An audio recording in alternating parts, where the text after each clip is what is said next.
My name is Leon Breitenbach. I'm the owner of SAS. We do stunts and special effects for the film industry, and we've been busy for about 35 years in this game.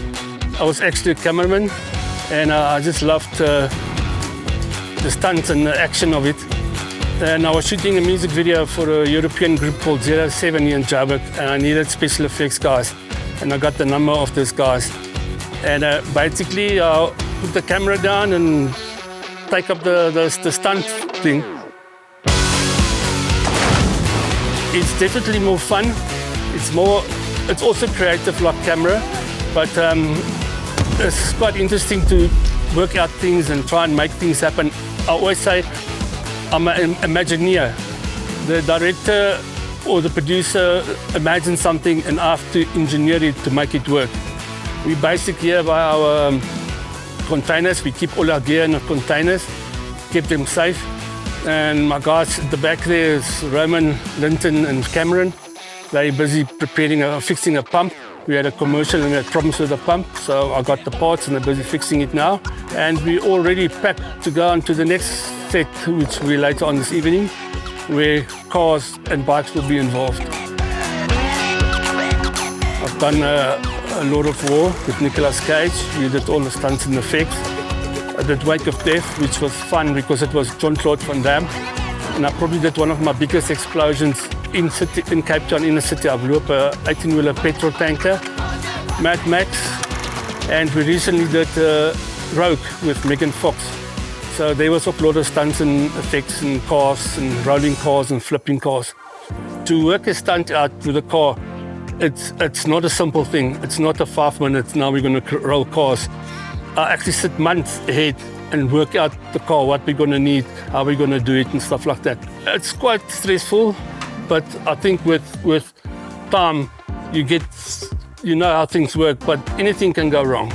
But the person inside the vehicle is for me more important than your shot. I always said, no shot is worth somebody's life.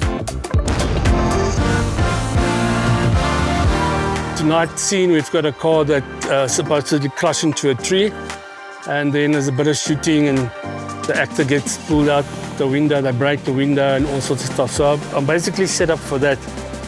I've got the compressor and the little woofer. As soon as the car hits the tree, set it off and it gives like a puff of dust to simulate the impact. And then also we're not breaking the window with the gun. I've got like special gel that I use. It won't cut you. And then this is what the actor is you're gonna throw it in her face and then she's gonna slide over this to get out safely. We're gonna put Roman now in the roll cage.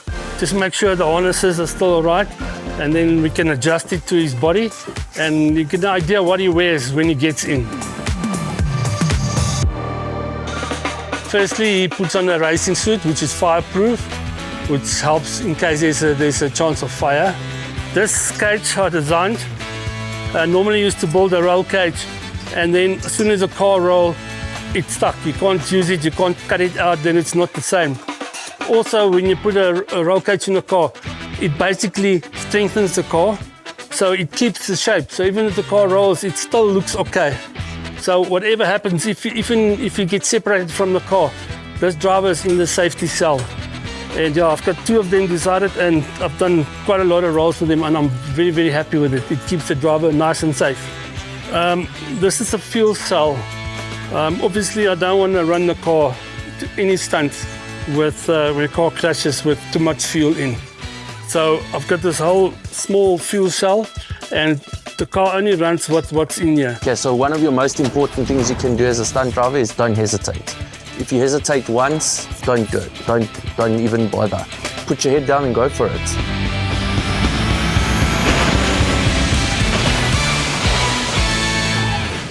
The ramp plays a big role. I mean, it's hard to roll the car without the ramp unless you use cannons, which complicate things. So the ramp, because it's so long, it's a gradual climb, 45 degrees. And then we also got a kicker, what you call the kicker that you put on the top, which then can flip the car into the air. Depends on how the director wants the scene. And then as soon as we had the happy spot, he makes a mark on the car from the inside. So he knows ramp is there, I need to hit the ramp right there. And then he does a couple of rolls, a couple of runs while I'm watching it, not saying anything, to see if his mark that he made on the car and the ramp lines up. And as soon as I'm happy, then get ahead, and then he's ready to roll. Also, very important thing, whenever we roll a car, we've got emergency standing by, ambulance, guys with backboards anyway, but I'm happy to say we didn't need them yet, so it's a good thing. So this is the scoop made up. It's got a steel plate underneath, and then the scoop, and then blood pack that shoots out. 2, 1. Shortly, this is what we do with cars in the film industry. Thank you for joining us here by SAS Stunts and Special Effects, and see you guys at the movies.